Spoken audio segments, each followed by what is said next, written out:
오늘도 찬양으로 하나님께 나가겠습니다.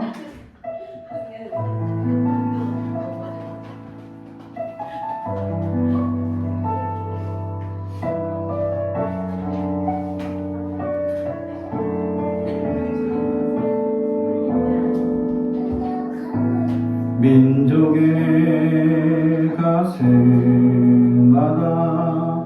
빗물은 그리스도를 심어 이 땅에 부르고 부르는 그리스도의 계절이 보게 하소서 보게 하소서. 이 땅에 하나님의 나라가 이루어지게 하옵소서. 사람의 마음과 교회와 가정에도 하나님 나라가 임하게 하여 주소서. 주의 청년들이 예수의 꿈을 꾸고 인류 구원의 환상을 보게 하소서. 한 손인 복음 들고 한 손인 사랑을 들고 온 땅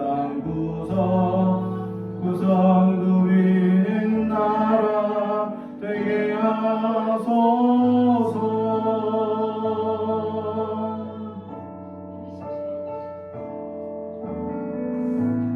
민족이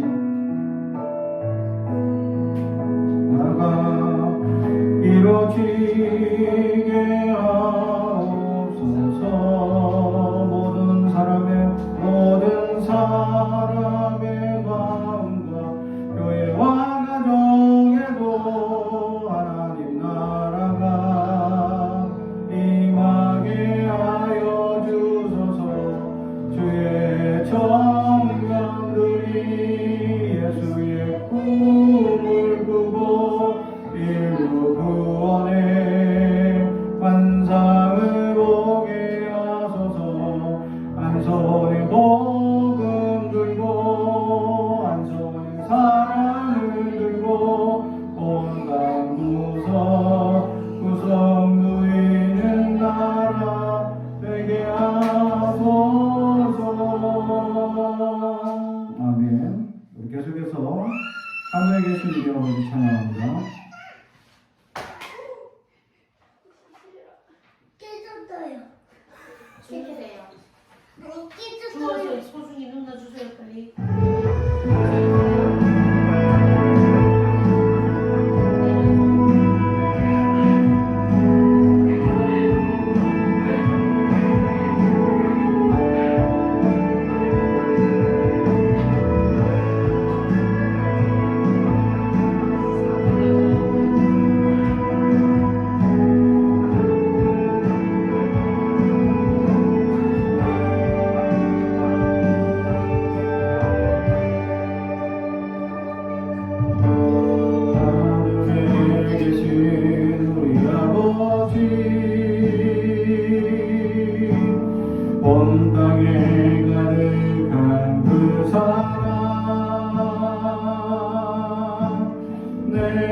가득한 그 사랑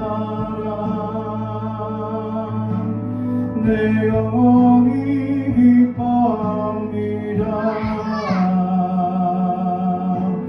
내 영혼이 찬양합니다. 하늘에 계신 우리 아버지 온 하늘 가득한 그 영광 내 영혼이 노래합니다. 내 영혼이 경배합니다. 모든 영광과 존귀와 능력이 우리 하나님께 영원히 주의 나라와 권세와 영광이 우리 아버지께 영원히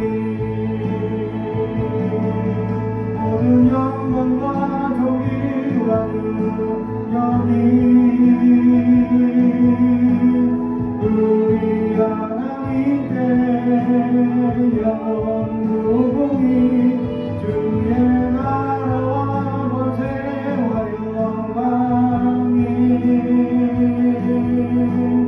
우리 아버지께 영원히 영광과 존귀와 능력이 우리 하나님께 영원히 주의 나라와 권세와 영광이 우리 아버지께 영원히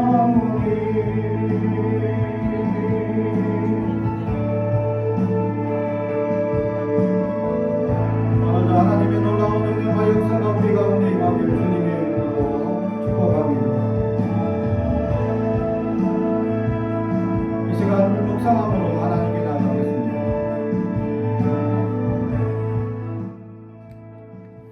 오늘 우리에게 주신 하나님의 말씀은 요한복음 12장 12절에서 16절까지 말씀입니다. 요한복음 12장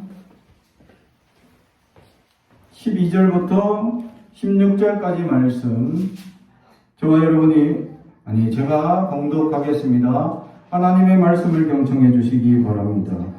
그 이튿날에는 명절에 온 큰 무리가 예수께서 예루살렘으로 오신다는 것을 듣고 종려나무 가지를 가지고 맞으러 나가 외치되 호산나 찬송하리로다. 주의 이름으로 오시는 이곳 이스라엘 대왕이시여 하더라.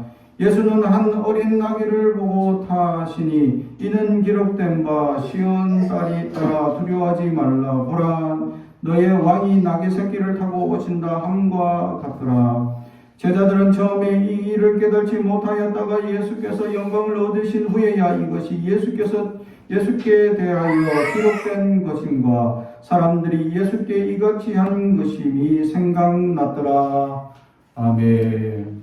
가슴에 손을 얹고 축복의 언어합니다. 나는 하나님의 사람입니다. 축복의 사람입니다. 우리 가정은 영혼이 잘됨 같이 번성을 잘되고 강건해지는 가정입니다.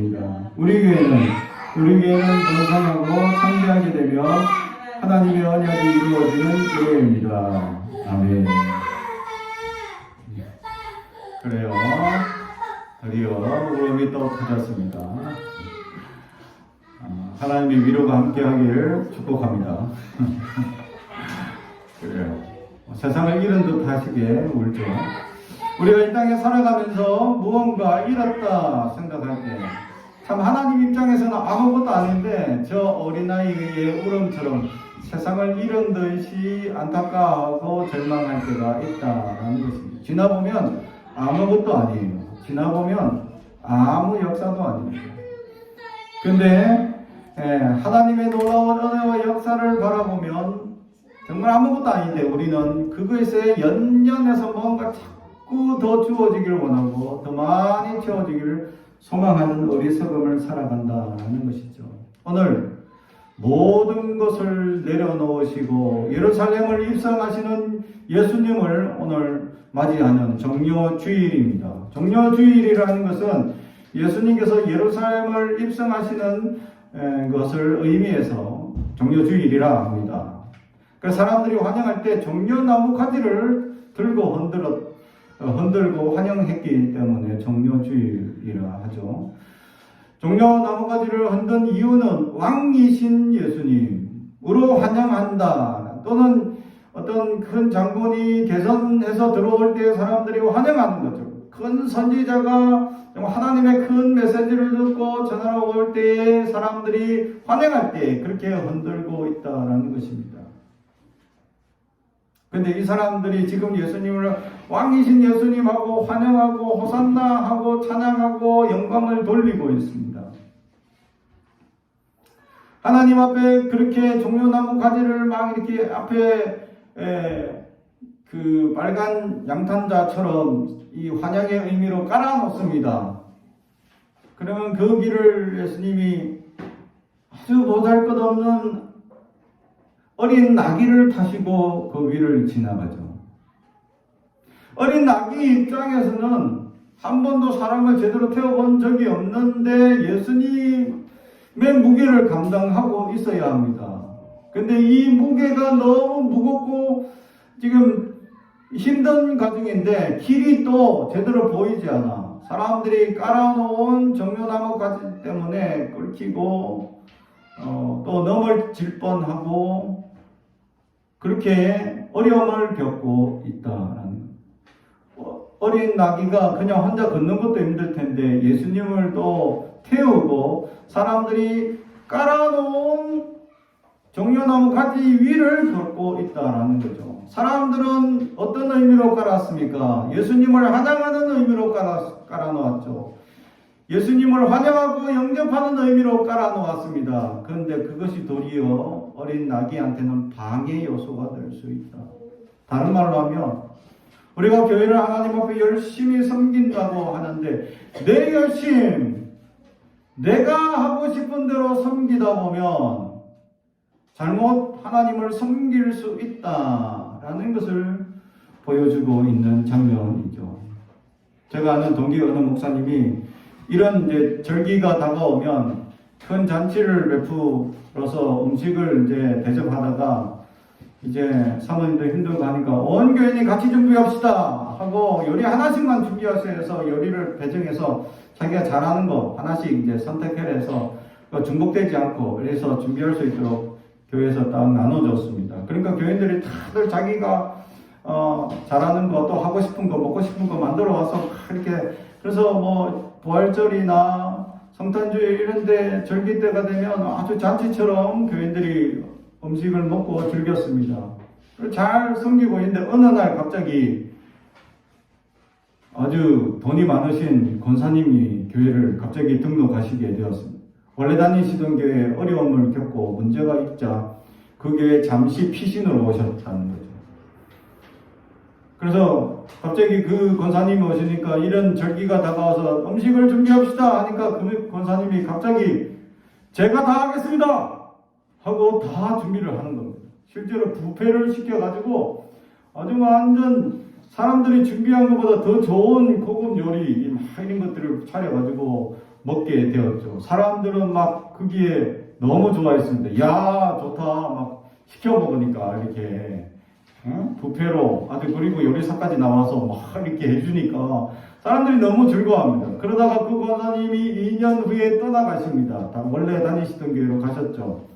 2년 후에 목사님은 다시 이 교인들에게 이제 절기가 되는데 권사님도 안 계시니까 우리가 음식을 준비해야 됩니다. 다시 준비하십시오 하니까 교인들이 어떻게 했을까요?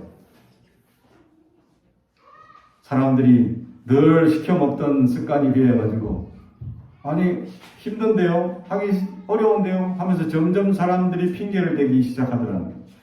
원래 함께 잔치 분위기 드리는 마음으로 이렇게 각자가 준비하는 음식을 같이 먹는 의미스러운 시간이었는데, 한 권사님의 혼자의 지나친 열심이 도리어 교회의 모든 문화나 이런 것들을 흐트리는 결과가 오게 되었다. 그래서 그 동기 목사님이 다시 그것을 교육하고 세우기 위해서 얼마나 많은 시간을 허비해야 하는지에 대한 고달픔을 나누게 되었다라는 것이죠. 내가 열심히 하는 게 도리어 다른 사람들을 해를 끼치는 경우가 생길 수 있다. 나만의 열심.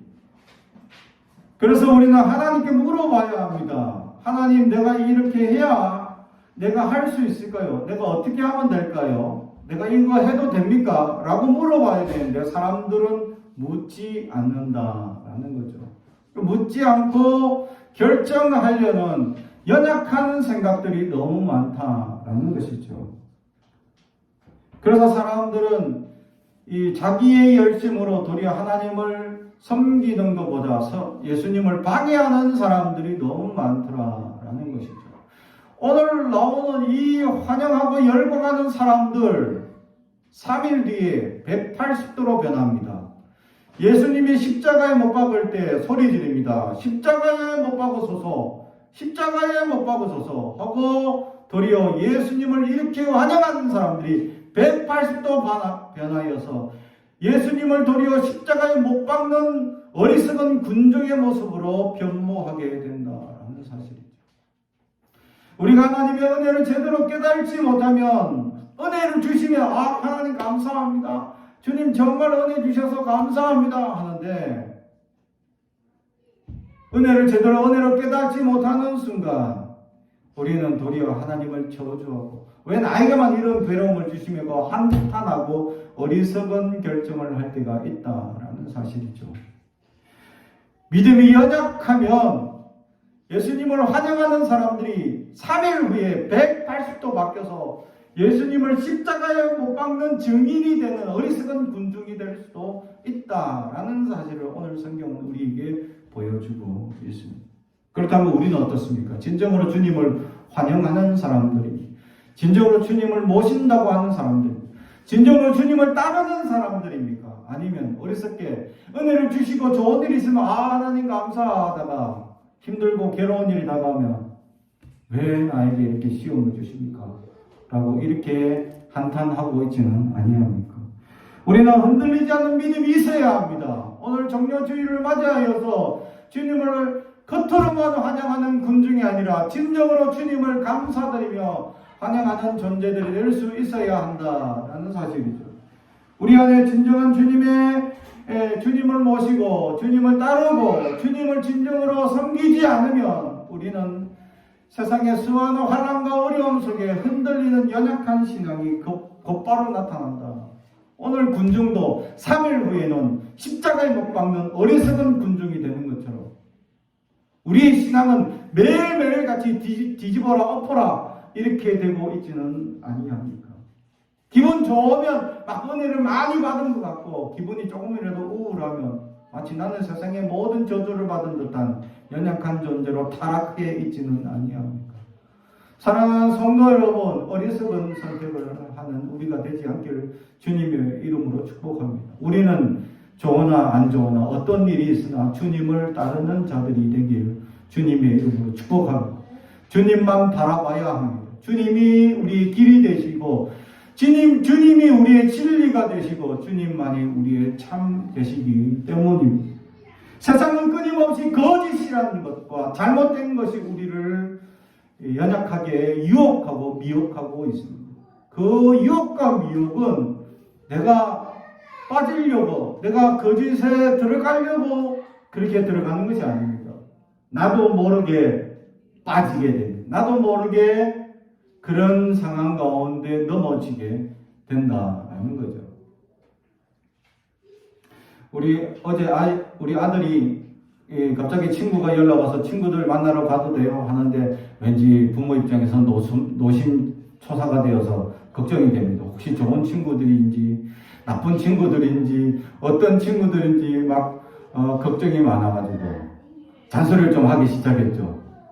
그래서 이런 나쁜 짓을 하면 안 된다, 정도를 벗어나면 안 된다, 막 그렇게 얘기를 합니다. 근데 우리 아들이 큰 소리 치죠. 잔소리 듣기 싫으니까 안 할 거예요. 걱정하지 마세요. 막 큰 소리 칩니다. 근데 사고는요, 한순간이 있다라는 거죠.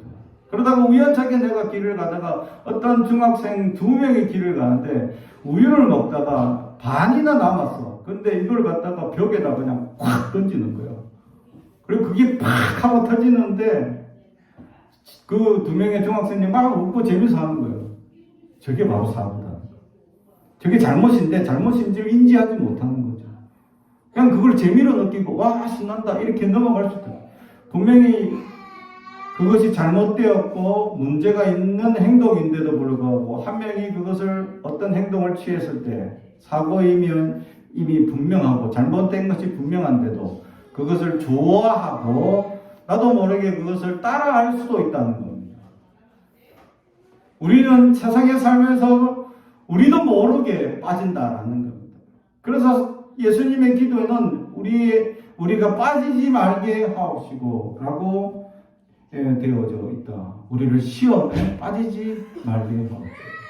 그렇죠? 시험에 우리는 순식간에 뻥당하고 빠질 수 있다라는 것을 예수님의 기도 속에 우리를 가르쳐 주고 있는 것이죠.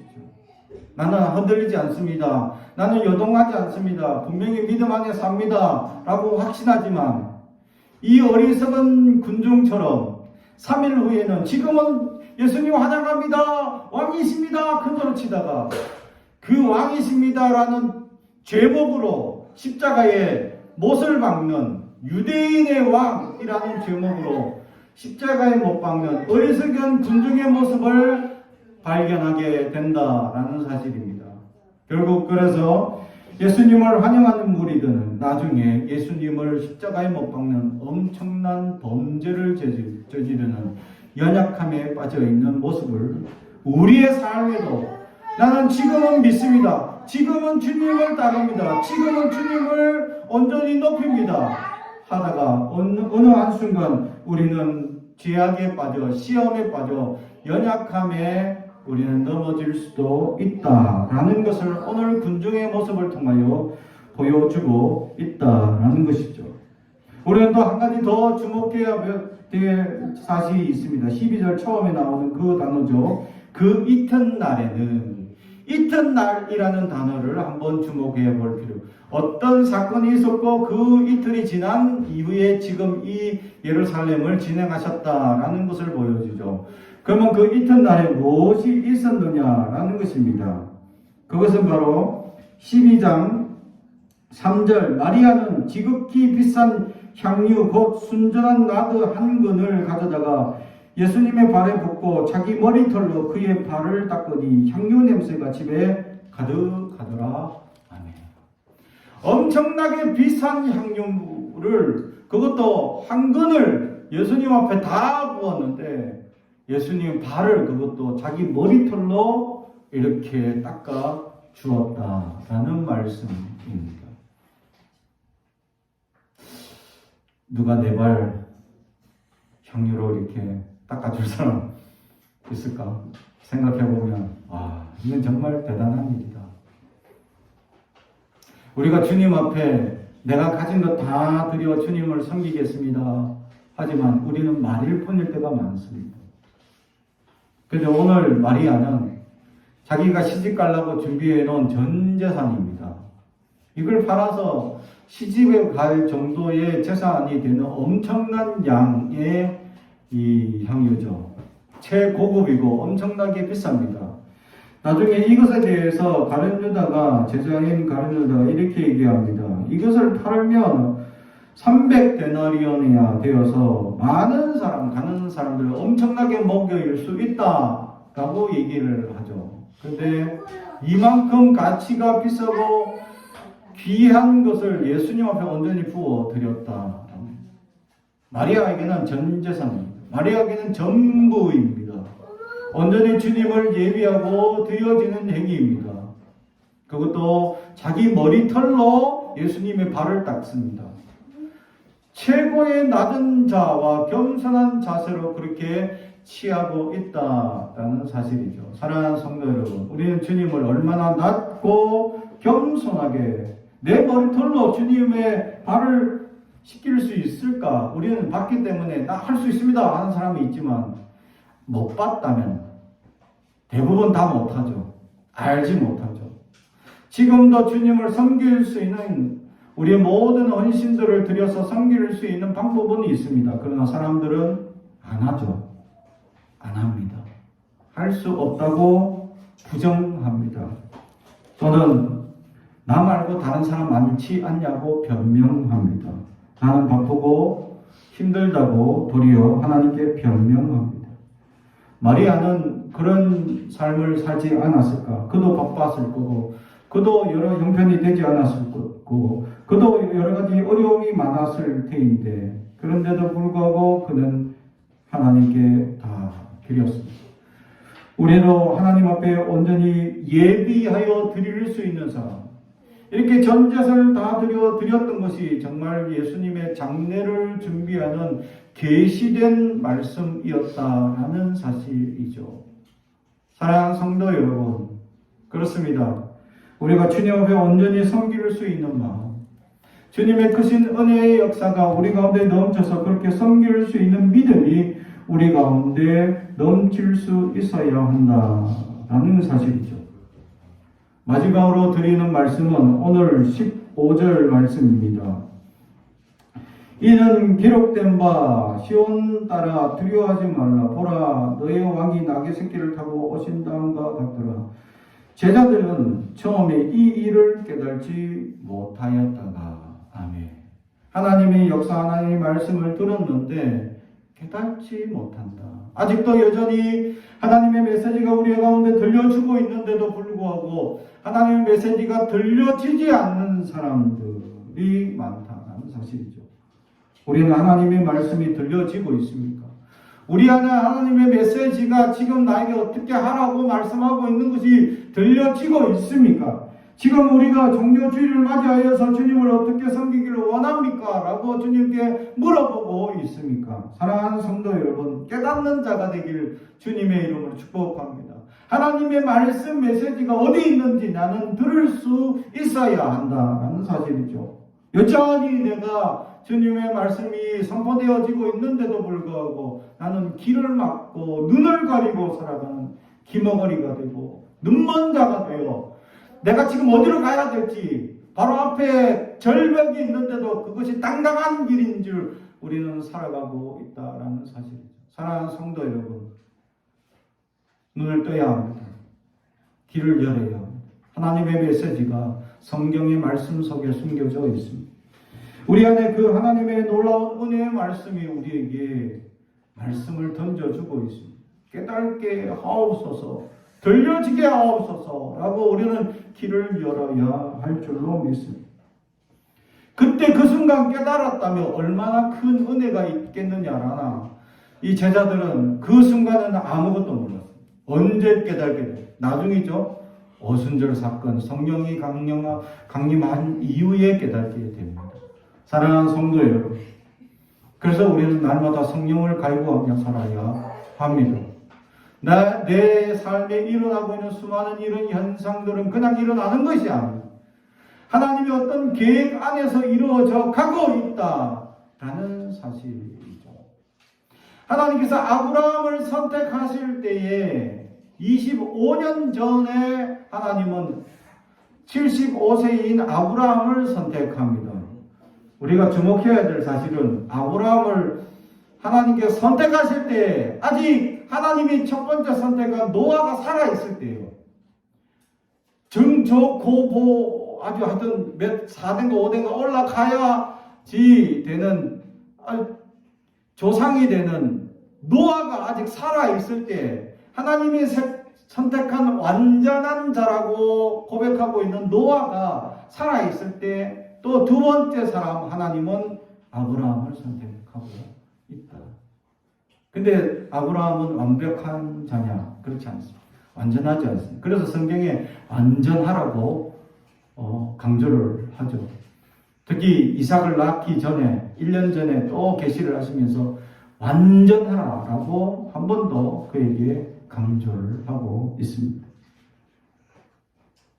아브라함은 실수를 2번이나 합니다. 자기 부인 사라를 애굽으로 내려갔을 때 누이라고 거짓말하죠. 그래가지고 취해가지고 막 허랑방탕하게 지낼 때 그때 하나님의 계시가 내려오죠. 2번째, 또 다른 그랄 왕인 아비멜렉에게 또 자기 누이가 또 자기 부인을 누이라고 또 거짓말합니다. 2번이나 거짓말하죠. 아브라함은 사실을 얘기한 거 맞아요. 이방 누이 맞아요. 그 부인으로 삼은 겁니다. 거기서 내가 놀라운 사실을 2가지 발견했는데, 첫 번째는 아브라함도 외모지상주의였다. 얼마나 이쁘면 애굽에서도 왕이 부인을 삼으려고, 또 가나안 땅에서도 왕이 부인을 삼으려 해. 사라가 얼마나 이쁘냐. 아브라함도 외모지상주의였다. 2번째, 사라가 얼마나 이쁜지 70세 된 노인을 애굽 왕이 부인으로 삼으려 했다. 아니, 우리 지금으로 치면 70세 된 할머니가 얼마나 이쁜지 왕이 부인을 삼으려, 저는 이해가 안 되지만 얼마나 이쁘면, 저는 아직 젊어가지고 70세 노인을 부인으로 삼을 생각 전혀 없지만, 근데 애굽 왕은 나이가 아무리 들어도 70세 된 노인을 부인으로 삼으려 했대. 그 나중에 또 한 번 또 실수하죠. 그땐 사라 나이는 90세입니다. 90세. 아니 90세 된 노인이 이쁘다고 또 데리고 가. 저는 도저히 이해가 안 되는데, 정말 사라가 이뻤다. 얼마나 이뻤냐. 상당히 이뻤다. 90세가 됐는데도 이뻤다. 아, 이건 제가 나중에 천국 가서 봐야 되겠어. 사라가 얼마나 이쁜지. 천국 가면 있을 거예요, 아마. 사라 어디 있나? 아브라함은 안 볼 거야, 아마. 별로 별 볼 일 없어. 근데 사라는 보고 싶어. 왜냐면 70세 된 노인이 이쁘다고 데리고 갔거든. 90세 된 노인이 이쁘다고 데리고 갔어. 이게 말이 되냐? 제가 상상을 해도 상상하기 어려운데, 저는 아직 젊어가지고. 왕이면 주변에 30대, 20대 이런 시녀들이 얼마나 많을까? 이쁘고 꽃당장하고 막 이런 풋풋한 아이들이 많을 텐데, 아니 70세 된 노인이 이쁘다고 데리고 가. 얼마나 이쁜지. 그래서 실수를 2번이나 하죠. 아브라함은 실수투성입니다. 어쩌면. 그러나 아브라함을 선택합니다. 하나님 그럴 줄 알아도 선택합니다. 연약할 줄 알아도 선택합니다. 왜냐하면 나중에 자기 아들을 내어놓기까지 헌신할 자임을 알았기 때문에 그를 선택합니다. 그 믿음 이미 보았기 때문에 선택합니다. 사랑하는 성도 여러분, 우리도 흔들리지 않는 믿음이 있다 확신합니까? 그러나 군중들처럼 3일 후에도 그렇게 흔들리지 않을 자신이 있습니까? 아니면 그 군중들처럼 지금은 환영하나 나중에는 하나님의 역사를 깨달지 못하여서 도리어 십자가에 못 박으소서라고 소리 지르는 군중이 되어 있지 않습니까? 또는 제자들처럼 주님의 이러한 역사를 깨달지 못하고 연약하게 살아가고 있습니까? 사랑하는 성도 여러분, 깨닫는 은혜가 있어야 합니다. 눈을 뜨게 해달라, 성령에 충만하게 살게 해달라고 우리는 날마다 주님을 소망하고 성령이 내 안에 내주하여 역사하실 수 있는 깨끗한 심령이 될 수 있어야 한다는 것이죠. 그래서 하나님께서 아브라함에게 완벽해라 라고 하는 이유, 그 완벽이라는 단어는 뭐냐 하면 재물에 관하여 쓸 때 쓰는 단어였다라는 거죠. 재물에 관하여 레위기에서의 그 단어들이 많이 나오는데, 그 단어가 뭐냐 하면 우리나라 말로는 어떻게 해석했냐, 아브라함에게는 완벽하게 해라 이렇게 해석을 했지만 레위기에서는 흠없는 양이라는 단어로 사용하고 있다. 흠이 없어야 된다라는 것이죠. 깨끗한 양을 드려야 된다라는 의미죠. 다시 말하면 제사를 드리는 제물의 입장에서, 다시 말하면 하나님 앞에 드려지는 삶이 될 때 도덕적으로 윤리적으로 깨끗하게 살아라 라고 말씀합니다. 예수님께서는 우리에게 극단적으로 바리새인과 사두개인들 그렇게 믿고 싫지만 저들보다 더 높은 의를 행해야 된다라고 우리에게 더 높은 의를 행하라고 강조하셨습니다. 우리는 깨끗해야 합니다.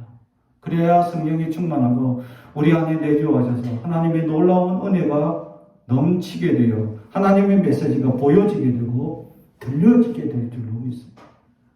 그러면 진정한 하나님의 뜻이 어디 있는지 보게 되어 흔들리지 않는 믿음, 어떤 연약함 속에도 굳건한 믿음이 되어 하나님의 놀라운 은혜의 사람들이 될 줄로 믿습니다. 기도하겠습니다. 사랑하는 저희가 되가신 아버지 하나님 감사합니다. 우리는 연약합니다. 우리는 나약합니다. 우리는 무지합니다. 그러기에 하나님의 역사가 필요합니다. 깨닫게 하옵소서, 보게 하옵소서, 듣게 하옵소서, 깨닫는 우리가 되게 하옵소서. 예수님의 이름으로 기도합니다. 아멘.